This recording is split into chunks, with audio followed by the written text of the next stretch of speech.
Welcome to Leaders Get Real. Inspirational interviews with today's authentic leaders.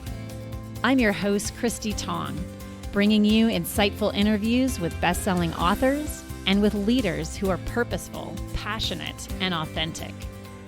Gain compelling insights as they share the challenges and rewards of leading with authenticity and impact. My guest today is Michael Bungay Stanier, author of The Coaching Habit, which is the best-selling coaching book of this century.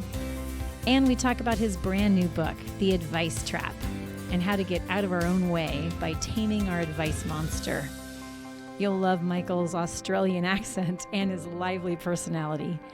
But even more, you'll gain great insights about being a better coach every day if you're a time-crunched manager, a colleague, a friend, or a parent. Michael, welcome to Leaders Get Real. Happy to be here. Thank you. Well, Michael, I have been looking forward to having you on the show ever since Liz Wiseman, author of Multipliers, talked about your book, The Coaching Habit, in my podcast episode of authors sharing their favorite books. Yeah. So it's great to have you here. You know, Liz is a force of good in so many ways in this. Now I'm excited to talk about your new book coming out, The Advice Trap. But I'm also eager to talk about the first book of yours that I encountered, The Coaching Habit. And what a great subtitle, Say Less, Ask More, and Change the Way You Lead Forever.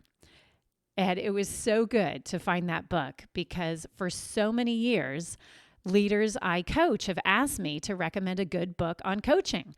And I'd never found a book on coaching that I was eager to recommend because so many books on coaching, they're geared for being a professional coach, but not for how does a time crunch manager be more coach-like, or a mom or a dad or a friend. How do we be more coach-like every day? And your book does that, and it's so relevant for anyone. So let's start with that. What propelled you to write The Coaching Habit? Yeah. So years ago, I wrote a book called Get Unstuck and Get Going on the Stuff That Matters. It was my first book, all very exciting. And so when you write a book, as hard as the book is to write, you then face this awful moment where you're like, well, how does anybody know that I've written a book? How do I market it? And what you do is where most people start is they go, well, I go and get blurbs from famous people. And so I'm like, oh, who do I admire in this world? And I went through a list of people, one of whom was a guy called Peter Block, who is a great writer and thinker in organizational development and accountability and what it means to show up as an adult in your own life. And so I wrote to Peter Block thinking, I've got no chance here, but why not give it a go? And he actually wrote back with a really nice blurb. And in there he said, this book shows us that coaching is not a profession, but a way of being with each other. And this kind of struck me like a thunderclap because I was like, wow, that's true. And I didn't even know I believed that, but this feels like a cri de coeur, like a calling forth of who I'd like to be and what I'd like to stand for in the world. And so from that time on, my work seems to have got increasingly focused on kind of coaching as a way of being a way of showing up for everybody, rather than coaching, as it sometimes happens, being something that's a bit exclusive. If in the world of business, it can be a bit exclusive because it's like, well, you're a senior leader, you get coaching, or you're a high potential, you get coaching. But how do you make it accessible to everybody? Or maybe you're in life coaching and you're like, well, you kind of have to be middle class to be able to afford a life coach. So that's a privilege in itself. So I'm like, how do you make coaching and the power of coaching be accessible for people? And the work of my company, Box of Crayons, ended up having that at its heart. And having done that work for quite a few years, it just felt right to say, look, I've learned a bunch now of what needs to be burnt away from the mythology and the BS and the black boxness of coaching, to have a bunch of people go, oh, if that's what coaching is, I could probably do that. I'm trying to unweird coaching. So, and I had this driving kind of ethos when I was writing the book to say, what's the shortest book I could write that would still be useful for people? Mm-hmm. And what was so powerful about that as a way of working forward is to say, I just got to keep cutting out all of the extra bits that I keep wanting to add in, because I'm an add-in sort of guy. I like cool stuff. So I'm like, oh, here's a shiny thing and here's another shiny thing. But in the end, the coaching habit became, look, here's a chapter on behavior change, because we're asking you to change your behavior. And then here are 7 good questions that if you can build them into the way that you work, it will shift the way that you lead. And I spent 3 years trying to get a publisher to publish it. They kept turning me down. So finally I got to a point where I went, right, that's it. I'm just doing it myself. And that turned out to be a brilliant move in retrospect, because it sold, nearly 750,000 copies now. Mm-hmm. Yes. And it is compelling. And I had mentioned I have, been looking for a book to recommend leaders on coaching. And, this is what I've seen. And I've taught many courses on coaching to managers to help them be better coaches. And all the experts on coaching, they provide categories of questions you can ask. Right. One of the better books that I came across was the book called Ask More. Frank Sesnos has written this, and he's got 11 categories, like diagnostic questions and strategic questions and empathy questions. And, then there's all these examples of each. So 11 times, now you've got 100 and something questions you can ask. So they go through this process of like, okay, it's about crafting good questions. Yeah, I tried to write that book. And so you have a totally different approach, which is you just give 7 questions and you're totally prescriptive. And so you even get really detailed about the precise wording of the question. So let's talk about some of those questions. But before we dive into the details, let's give headlines of what the 7 questions are. There's the kickstart question, the awe question, the foundation question, the focus question, the lazy question, the strategic question, and the learning question. What's one that you'd want to start by telling us about? So the first thing I'll tell you before I jump into the 7 questions is I almost wrote that big book that you were talking about, the one with all the questions in it, because I went through all sorts of iterations going, how do I write a really good book? And there are so many good questions out there. So I was like, okay, this is excellent. I'll lay out my top 150 questions, do a 1-page explanation on why each one is so useful. And when I wrote that out, all you got was overwhelm. Yeah. I'm like, it's too much. I can't remember all of that. So I am always trying to seek, as somebody once said, simplicity on the other side of complexity. And that ability to go, how do I keep reducing this down to an essential number of questions? And I tried around it. I tried 9, I tried 3, I tried 5, and finally 7 felt, 7's a bit of a magical number. And I'm like, we'll go with 7. Yep. So if I could only offer up 7 questions for people to have in their repertoire, what questions would they be? Mm-hmm. And so it needed to be questions that felt like they could cover different scenarios. They could be appropriate in lots of scenarios and in a more general way, but also they'd be different from each other. So there's no kind of redundancy in the list of questions. Mm-hmm. And hence we came up with this list of 7 questions. They're prescriptive in the sense that I say, look, if you can be clean and clear and crisp about the way you ask a question, that makes a big difference. Yeah. It's also true that people step on their own toes a little bit when they're trying to ask questions by overcomplicating it. So there's a theme that goes through the book about, let me show you how to ask a question well. Yep. Don't do the 5-minute introduction on why you're asking the question. Just ask the question. Yep. Don't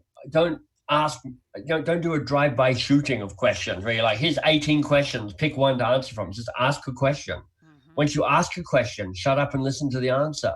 Yep. These things all sound pretty obvious, and they are.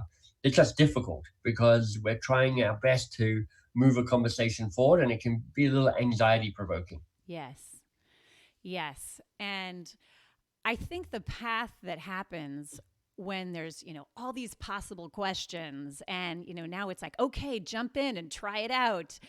The path that happens is oh, I've got to come up with the right if I craft some good questions, then I'm going to help understand the situation and I'm going to help them solve this problem.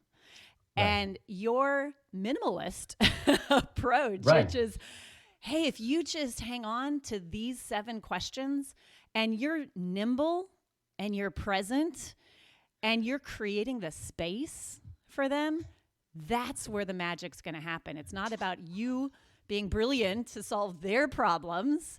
Right. It's about you creating the space. Well, here's the core insight behind it. If you're teaching somebody how to be more coach-like, the problem isn't, do you know any questions? Because everybody knows questions. It's easy. Yep. If I said to anybody, write down your 10 favorite questions, they come up with some pretty good questions.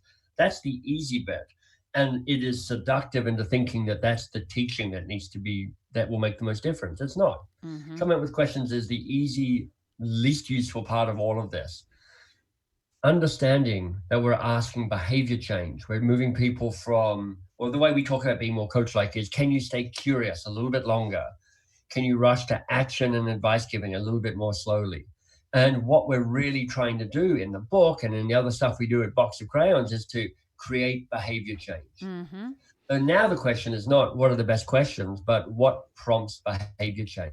Yes. And having a whole bunch of stuff isn't helpful for behavior change. People, it's already hard enough without overwhelming them with content.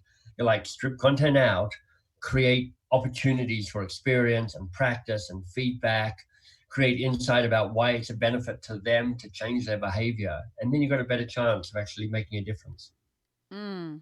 Yes, and that goes back to the Peter Block comment that your book is about a different way of being with people. Exactly. It's not about the doing, it's about the being. So, yeah. Yes, and that's a different kind of change. And you have some great stuff. Your book is brilliant because you talk about the simplicity behind the complexity, but you weave this whole concept about behavior change. And rather than talk about that here, I want to send people to your website. Oh, perfect. Because you've got all these great videos and you've been, a connoisseur of all these experts, BJ Fogg and Charles Duhigg and all these, researchers on behavior change. So you get at the heart that this is about change. I also love that you talk about hard change versus easy change. Right. And I love this concept about the present you and the future you. Right. You want to share a little bit about that? Sure. So there's a bunch of people, lots of people who go, look, I liked your book, Michael. And the 7 questions, they all sound fantastic and congratulations. But I haven't actually changed the way I show up in the world because it's hard to actually do that. And I really wrote the book going, what is stopping people staying curious a little bit longer? Because it sounds easy enough. I'm like, come on, how hard can it be? Just stop leaping in and giving advice in the first 10 seconds. That's all I'm asking. Turns out that that's actually quite a thing to be asking. That's actually quite difficult. Mm-hmm. So easy change versus hard change. The metaphor I talk about in this new book, The Advice Trap, is the difference between downloading an app and installing a new operating system. So let me take you through this. Easy change. Not surprisingly, most of us find that relatively easy, hence the name. We do it all the time.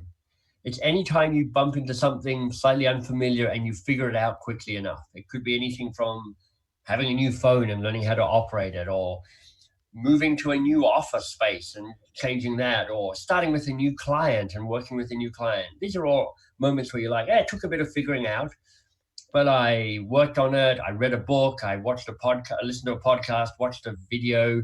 I practiced. I went from being not that good to being better at it, and I got it to be good enough.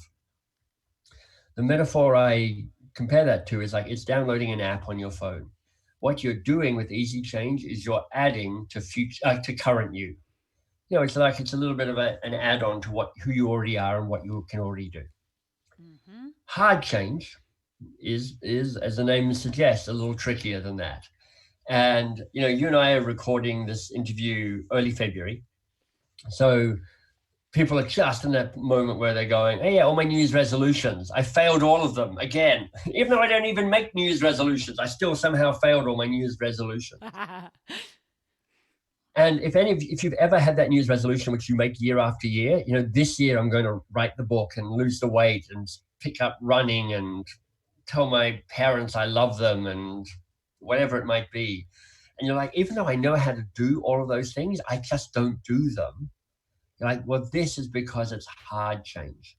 And when you're facing hard change, actually what is not as useful as you hope is technical knowledge on how to do it, because you actually already know how to do it. Like, Mm-hmm. you know how to lose weight, you know how to eat healthily. What's hard is to kind of rewire yourself so that you actually do it. Mm-hmm. And this is where this concept of future you comes in, which is easy change, you're adding to current you. Hard change, you're rewiring yourself so that you can become a better version of yourself, the future you version of yourself. Mm-hmm. If easy change is downloading the app on your phone, future you and hard change is installing a new operating system. It's a whole different way of working. Mm-hmm. And in the context that we're talking about and the advice trap and being more coach like, I think this call to be more curious is actually hard change for lots of people, Mm-hmm. because they're like, Mm-hmm. I get the questions. They're easy enough. 7 questions, each 5 words long. It's 35 words of content about. It's not that difficult. But Mm-hmm. to actually rewire things so that you can say, I am a more curious person, that is actually trickier for some people than you might think. Oh, yeah. Yes. Just to be really explicit about it, there's always a really good place for good advice. I'm not saying, as part of the advice trap, never give advice. Yes. And I honestly think that's ridiculous and frustrating and irritating and Yes. vaguely irresponsible. That is ridiculous. What kills us is when we have this default response, and we all have this ingrained behavior, which is like, oh, no, no, my job is just to, anytime somebody starts talking, I want to tell you what to do. I want to share my ideas with you. Mm-hmm. And that ability to unlearn that way of, I'm doing air quotes here, add value by giving advice, and go, actually, I can add so much more value so much of the time if I stay curious just a little bit longer. Mm-hmm. Not for days or weeks, but I'm talking like, if you give me 3 minutes of good questions before you start giving advice, I would take that as a big win every time. Yes. Yes. And I think that's the power of this. It's changing our way of being with other people. Yes. I think that I still fall short in this whole arena because I may not go to advice, but I Right. I don't stay curious a little bit longer.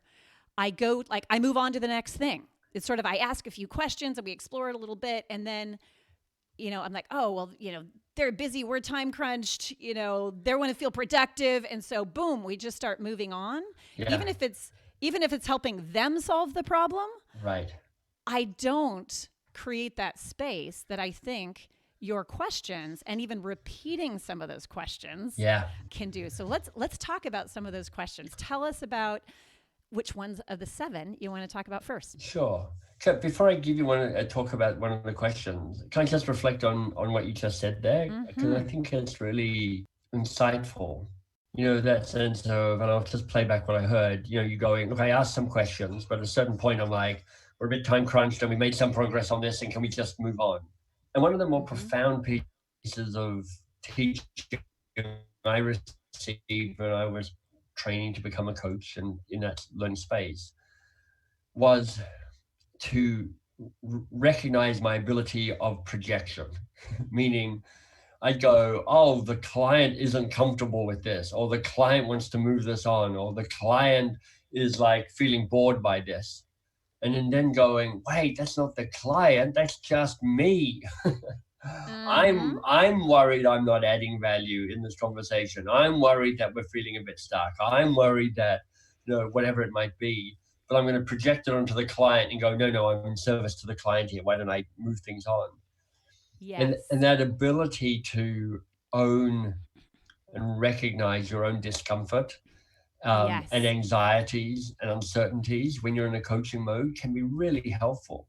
Because here's the Yes. thing, when you are being curious, it is a uncomfortable place to be because it is an empowering place to be. what I mean by that is you are empowering other people. But and everybody's like, well, that's great. I'm kind of pro empowerment. And in fact, everybody's pro empowerment. Nobody's like, I'm anti empowerment, disempower people. But here's the reality of empowerment. It actually means giving up your power and giving up some of your control and giving it to the other person. Mm-hmm. And that is a whole lot trickier than we'd like Yeah. to admit. Yep. And even when you maybe have the type of relationships you do, Christy, where you're like, actually, I've got a commercial relationship with somebody who has hired me to be their coach. There's Mm-hmm. still some part of it going, oh, I've got to prove that I'm adding value. I've got to prove that I'm in control. I've got to prove that this is a Mm-hmm. worthwhile investment. And that anxiety can drive patterns of behavior that get in the way of a deeper form of curiosity. Yes. And here's an example of this. I've been committed to trying on these 7 questions. And this happened just yesterday. So, one of your questions, the focus question, I have to say that's kind of been my favorite to experiment recently because I haven't used this in this way. And that's the question, what's the real challenge here for you?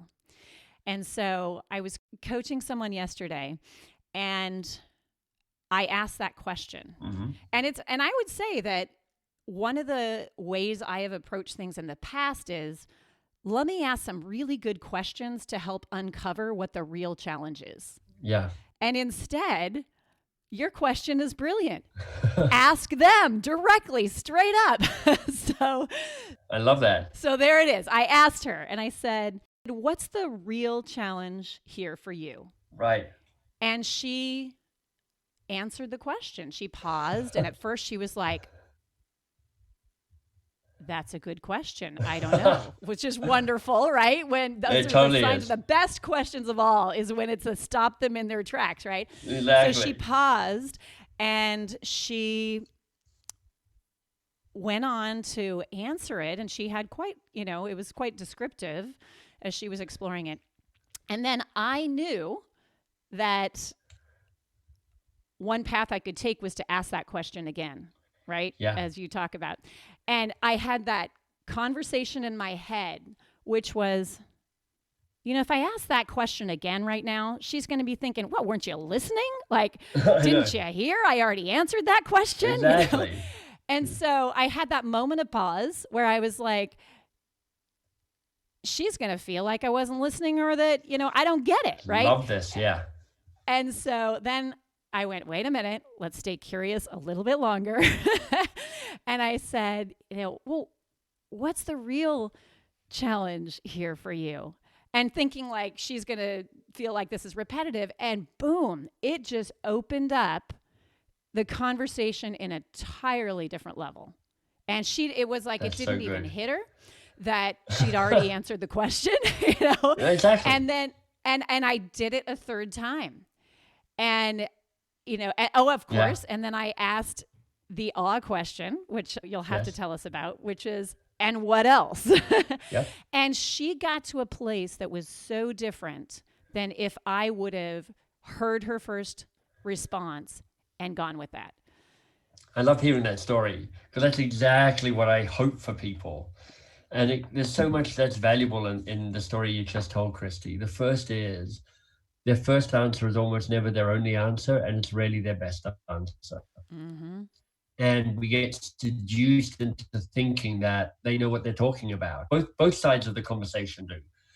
And they might. I mean, occasionally their first answer is the real answer, but it's actually pretty rare. Mm-hmm. And there's nothing wrong with just testing that just a little bit and just asking, and what else? Or asking, okay, but what's the real challenge here for you? Is a way of Mm-hmm. testing that. Secondly, I love that you pointed to the anxiety you're feeling in just repeating the question. You're like, oh my God, they're going to catch on that I've only got 2 questions to ask. And how's this adding value? Well, you're actually adding value by holding space for them to reflect and think. They've got a champion in their corner who's going, no, our time is precious and it's time to have a chance to hold a mirror up and reflect on what's going on. That's actually the value. The questions are just the tools to help you get there. But, Yes. a friend of mine once explained, and it was perfect. He said, look, in an exchange like this, they're in the land of the answer, but you're in the land of the question. And they're two different lands. You know, when you ask the question, you're like, oh, was it a good question? Did it land? Did they notice it was the same question that I just asked 2 minutes ago? Where's the question going? What's their answer going to be? You got to that kind of swell of kind of uncertainty. Whereas they're just like, oh, that's a good question. What is the real challenge here for you? Yes. And part of the power of this exchange, you didn't mention this, but this sometimes happens, is when you get them to go, okay, yeah, but what's the real challenge here for you? And they like, oh, and it kind of drops in. Actually, half the time they know what to do about it. They're like, I figured out what the problem is. Now, Christy, could you just stop talking? Because I actually want to go and deal with this now because I'm alive and I'm energized by this new insight that I've got.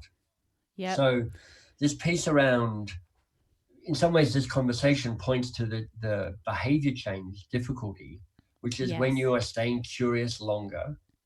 It brings up all sorts of doubt and uncertainty and adding value, and this is uncomfortable. And it's so easy to go, it'd be so much easier if I just told them some stuff. So why don't I just do that? It relieves the pressure on me and it relieves the pressure on them. But actually, you're role modeling for us beautifully the power of saying, the discipline of asking a few questions well is remarkable. Yes. And then the phrase you said, and then holding the space. Right. And that I just keep seeing again and again how powerful that is. And like you said, a lot of the emphasis is on what are the questions you ask, but this concept of holding the space. And I had a similar experience with some of that conversation, going on in my mind about whether to create that space. I was doing a leadership coaching workshop with some senior executives at Dolby. And these are a bunch of smart, PhD types. And I'm thinking, typically I would do an exercise on asking questions here. And I thought, the way it is, it's a paired exercise. Each person just comes up with, an issue, a challenge, and something they would like some coaching on. The only rule is you can only ask questions. Right. So it's really about taming the advice monster. Totally. You can't give any advice, even though I'm sure you've got some brilliant things to share with them. Yeah. And we were about to do that exercise, and I doubted it. And I thought, should we skip over this exercise? These guys, they're going to feel like, is this really a good use of our time? What is this weird, touchy-feely HR stuff? Damn it, I'm a scientist. I've got a PhD in audio something or others and physics. Yeah. Right. And so I'm thinking, should we just, scoot through this one, or will they think this is a waste of their time? So I introduced the exercise with the intent, like, let's give them the chance.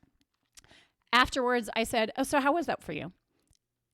And they said, that was so valuable. That was so, and I said, for the people who were being coached, how was that for you? That was so valuable. And I said, why? And they said, it is so rare. Right. To actually have someone ask questions and have a sounding board like that. And they said, just talking it out. Yeah. I got so much clearer on this dilemma. I got so much clearer.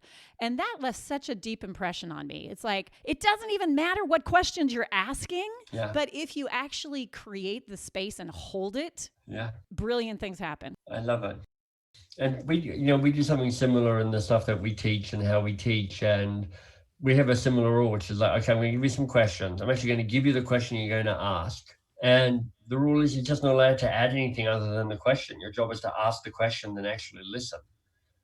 And of course, it's like 3 minutes long and their heads explode because they're like, it's killing me not to talk. But on the other side of the conversation, people are going, it is so refreshing to have somebody actually listen to what I'm saying without kind of trying to interrupt me to get the next piece going forward. Because when you say you're not allowed, this is it, this is your one question that you're allowed to ask, you take away all the other options. So all they can do is listen. And it's a eye-opening experience on both sides of the exchange. Yes, that less is more. Yeah. And there's so much brilliance that happens when you actually get down and allow people to get to the core where they've got a deep sense. They weren't even aware of it, right? That it was a much more direct path to Yeah. the best answer. Yeah, I love it. So Wonderful. you asked me about questions. Do you want me to share one of the 7 Yeah, questions? Give people a taste of it. absolutely. I mean, you and I have talked about 2 of them: the focus question, what's the real challenge here for you, and the or question, and what else? And just giving people a kind of sense of how you can combine those 2 to be so powerful. So I won't rehash those. I'm going to talk about one other question, which is number 4 in the book. We call it the foundation question, and it is, what do you want? Mm, And I love this question. I think this is the hardest of all the questions to answer. And you don't use it quite as much as you might use some of the other questions. But when you do use it, it's like earth shattering, or at least it can be. wonderful. What do you want is this foundational question, because it asks people to get grounded about where are they at? What's their motivation? What would engage them? What's at the heart of this conversation for them? And Hmm. it's a way of making any conversation personal. And part of the work that I would like to think that I'm doing is trying to make our organizations just a little more human. And part of that is about bringing forth what's really going on for the people in these conversations. What's the real challenge here for you? When you add for you onto that question, it becomes a more personal question. That's part of where the power of that question comes from. So what you want, it can really stop a conversation. You're like, okay, so what's the real challenge? Great. So if that's the real challenge here for you, what do you want? And you can just feel people going deep in themselves, going, oh my God, what do I want here? And when they find an answer to that, it really does open this sense of progress and competence and confidence and autonomy. But I also love this question to ask yourself. So if anybody here has ever had a working relationship or any relationship, and it's kind of gone off the rails just a little bit, it's a bit irritating, it's frustrating, discombobulating, you're sad, you're angry, you're frustrated, you're irritated, whatever it is. If that's ever happened to you, you're like, how am I going to process this? One of the most powerful things you can do is ask yourself, so what do I want? What do I Mm, want here?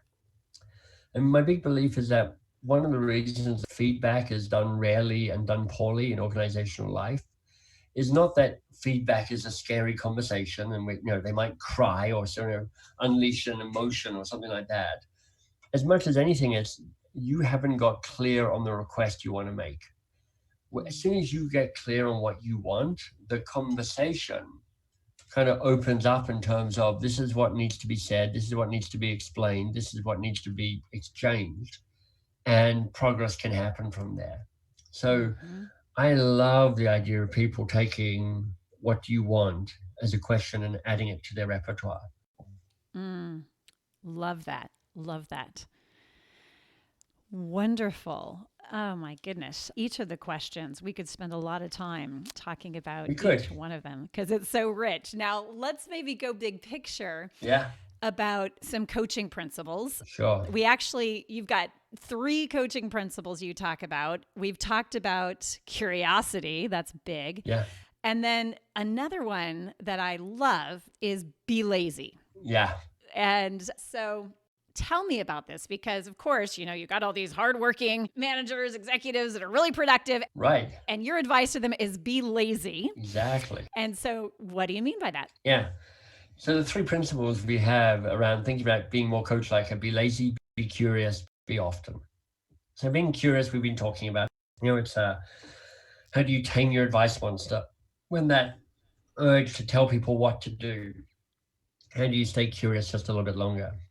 Be often is actually perhaps the most radical of the 3 principles, because what it says is every interaction with somebody can be a bit more coach-like. Because if being more coach-like simply is being curious longer, then it doesn't matter if it's your boss or your colleague or your team or a vendor or whoever it might be. It doesn't matter if it's done by phone or in person or on text or whatever. Every interaction, you can bring in a little more curiosity. So that's kind of is this provocative statement. And when I came up with Be Lazy, I was like, oh, people are going to love this. Because everybody who's showing up and who's engaged in this is not a lazy person. They're hardworking, they're committed, they're ambitious. And being lazy is like, what are you talking about? I'm like, I'm trying to I'm trying to get you uncomfortable. I'm trying to disrupt things just a little bit. And fundamentally, what I'm saying is stop working so hard to solve other people's problems for them. Mm-hmm. Because our lives, organizational lives and beyond organizational lives, are rife with people going, no, my job is to rescue you, to save the day, to solve the problem, to fix the Mm-hmm. thing. Mm-hmm. And everybody pays a terrible price for that. If you're the person who's being rescued, it's just a deeply disempowering thing. You're getting this message that you're not good enough to fix it and solve it yourself. Mm-hmm. If you're the person who's doing the rescuing, not only are you creating disempowerment and bottlenecks all around you, but you are now overwhelmed and stuck and fingers in too many pies and not actually able to focus on the work that makes a difference for you. And of Mm-hmm. course, if you're the organization, you've got a whole bunch of people not living up to their potential, bottlenecks everywhere. Your organization's not coming to full potential as well. Mm-hmm. So being lazy is really a call to arms to say, look, I know it feels good that you're so busy because you're trying to help everybody out, but it's not scalable, it's not sustainable, it's not functional. So stop that. Mm-hmm. This resonates for me so much, even Yeah. more than taming my advice monster. It's this one. Yeah. And when I think about my own, downfalls as a coach, one of the things, the phrase that I've come down to at times is I think sometimes I want what they say they want more than they do for them. Right. Nice. Good insight. Yeah. And so, whatever it is, if it's a leader I'm working with where they're like, I want to change the culture of the company, or I want to go global, with Right. this, or, they've got this vision.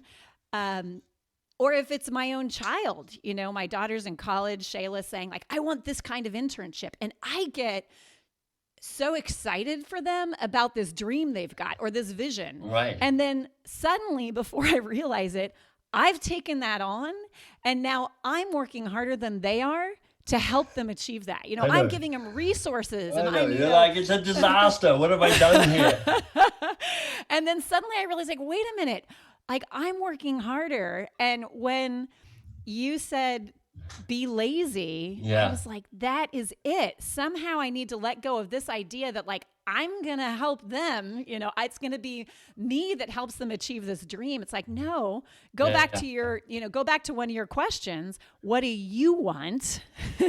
And hold the space long enough so that they're truly owning it and they're driving it versus me trying to spark it.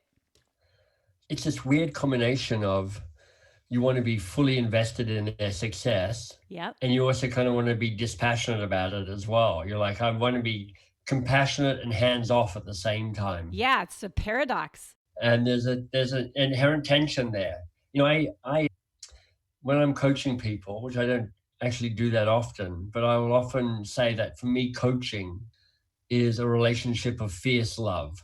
Love meaning I am all for you to get what you want and be who you want to be, particularly that latter bit. I'm like, I want the best version of you to be showing up. Mm-hmm.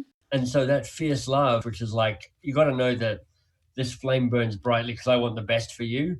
But you got to know that this is your life. I mean, to go all the way back to Peter Block, which is where we started, I heard him once say that he saw his job as giving people the freedom, what do you say, to take responsibility for their own freedom. And the dynamic that you're pointing to is when coaches and leaders, their good intentions get in the way of people being able to take responsibility for their own freedom, because you're like, I'm going to take responsibility for your freedom. And that doesn't work. Yes. And talk about pearls of wisdom for parenting. Right. I love that. If I take that vision of, helping my kids, Shayla, Trevor, helping them take responsibility for their own freedom. And it gets muddled sometimes, right? Because I care so much about them, like achieving that dream or, being able to do what it is that they envision. And then I step in and I start taking responsibility for that. And there's all that good research about parenting. I'm not a parent myself, so, I don't really know what I'm talking about, but I have seen the research that says actually people are better off when they have gone through some struggle. Mm-hmm. And it's like a Goldilocks zone of struggle. You don't want it to be too much because that can be all crushing. But actually, if it's too easy, if their lives are filled with people who are rescuing them, they actually just don't grow. They don't get to fully express. They don't get to find their own path. They don't get to own their own destiny. Mm-hmm. And you do them a great disservice if you don't allow them to wrestle and struggle and figure stuff out themselves. Mm-hmm. That's what the research says, anyway. Yes, absolutely. Wonderful. So many good things to talk about. Now let's talk about your new book, The Advice Trap. Yeah. So the book's called The Advice Trap, and the key theme of the book is definitely how to tame your advice monster. And this is just kind of getting into what hard change is, because the advice monster is in some ways the metaphor, the symbol of what it means to do the hard change of changing your behavior, to be more curious a little bit longer. And in the book, we say, look, it's actually got three different personas, and we've kind of been talking about them leading up to now. The three personas are tell it, save it, control it. Tell it, you've got the message that the only way you add value is to have the answers, always have the answers. Save it, you got the message that the only way you succeed is by rescuing everybody, and you're responsible for everybody's success. And the third one, control it, you've got the message that you've got to stay in control and never lose control, because if you lose control, you fail. And of course, all of those feel very real. But what you notice is when you tame your advice monster and you give up the need to have the answer and to save the person and to control the situation, actually, you give people, just as we were saying before about Peter Block, responsibility for their own freedom. And you're freed up yourself to say, look, I don't have to save the world. I get to do my own work and show up in a way that makes the most difference to the work that I'm doing. Wonderful. Wonderful. And there's elements of each of those that we can identify with. They're all true. Yeah, you've really named them. If people are interested, when the book site is live at theadvicetrap.com, there's actually a questionnaire people can take to figure out which of those three personas means most to them, feels most real and most true to them. So if people are like, oh, tell it, control it, save it, I like the sound of those, but which one am I? Well, look, it's a questionnaire. Questionnaire, it's not super scientific, but it's pretty interesting. It'll take you 5 minutes or so to complete. And you'll get a report saying, here's your advice monster. Yes. And here's how you might go about taming it. Yes. Wonderful. Well, so many good things in The Advice Trap. And thank you. And of course, it is ironic that you've got a book giving advice about not giving advice. Right. But one of the chapters that I came to near the end, I absolutely loved. I was so happy to see it. And it was titled, after 200 pages of describing how to not be an advice giver, it was called Be an Advice Giver. Exactly. So I love that, be an advice giver. And I think that comes back to this whole paradox around coaching, where it's like, wow, that's a whole different way of being, is to stay curious and ask these questions. But then on the other hand, there's times to just be straight up, be direct and say, exactly. Hey, just saw you in that meeting. You did a fabulous job on these things. I also saw some real opportunities. I'd love to give you some direct observations. Sure. Boom. And then tell them what they are, right?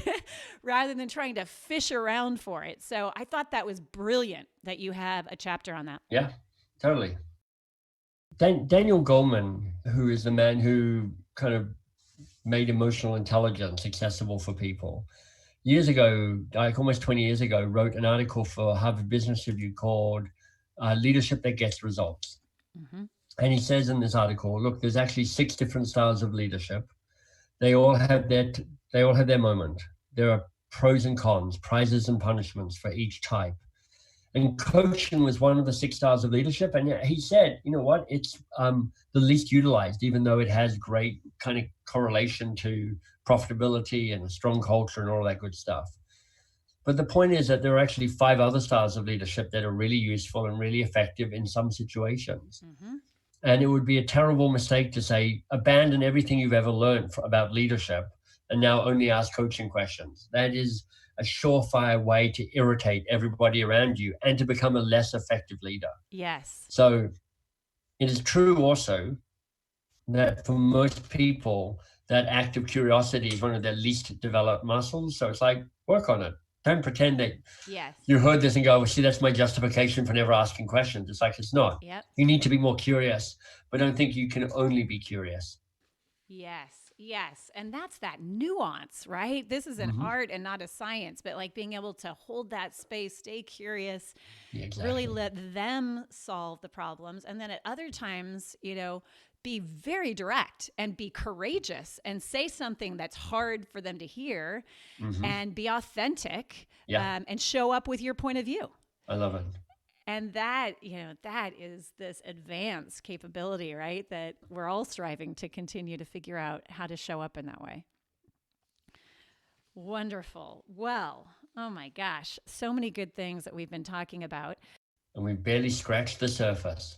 Yes. Now, after writing this latest book, The Advice Trap, what have you become curious about?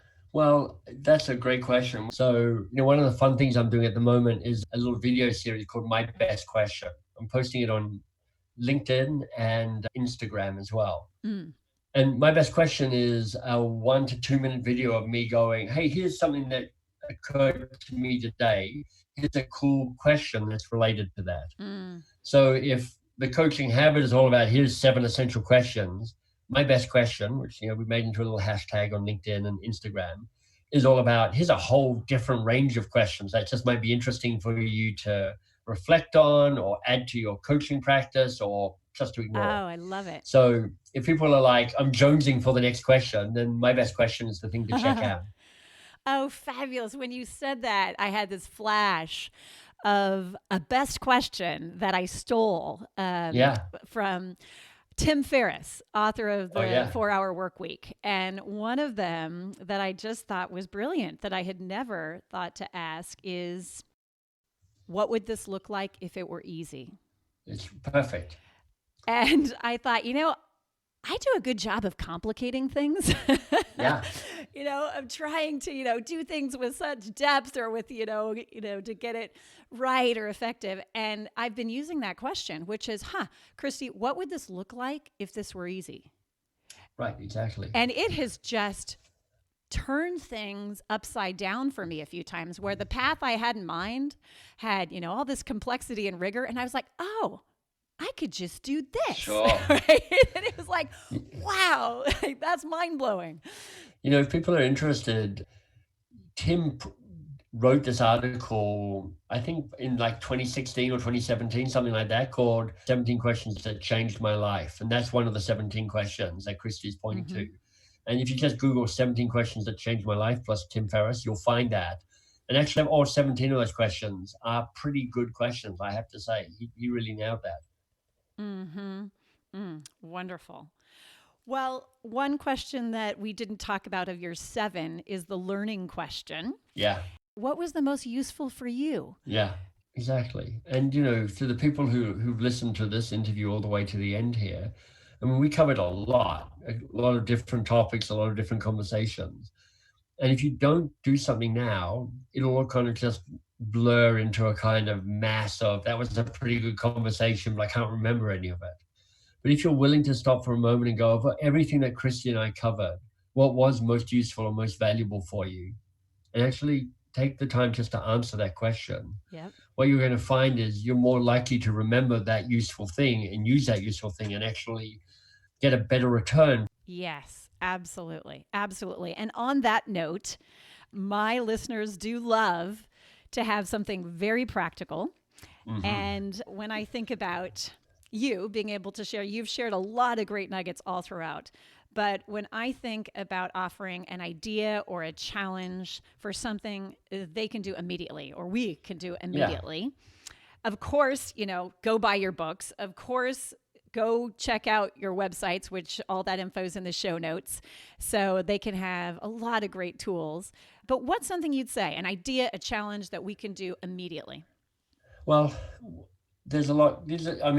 pick what you want from the interview. But if you're like, I don't know, there's so much good stuff, I don't even know where to start. I was like, okay, if you're going to start by trying out the "and what else" question. What that means is after you ask a question, just ask one more question, and that is, "and what else?" All I'm asking is you to experimentally get used to the insight that the first answer is never their only answer, and it's rarely their best answer. So that's often a really good, solid, practical place for people to start, which is like, I'm going to ask, "and what else?" at least twice a day. Fabulous. I love that. I I love love it. that. And what else? The awe question. That's Yeah, exactly what that is. And it's brilliant. exactly. So, a wonderful challenge for us and so many good things here. Michael, I cannot thank you enough for taking time to share so much good wisdom. My pleasure. Yeah, thanks for having me on the conversation and for championing the 2 books. I appreciate that as well. And I'm going to leave with that mantra to be curious a little bit longer.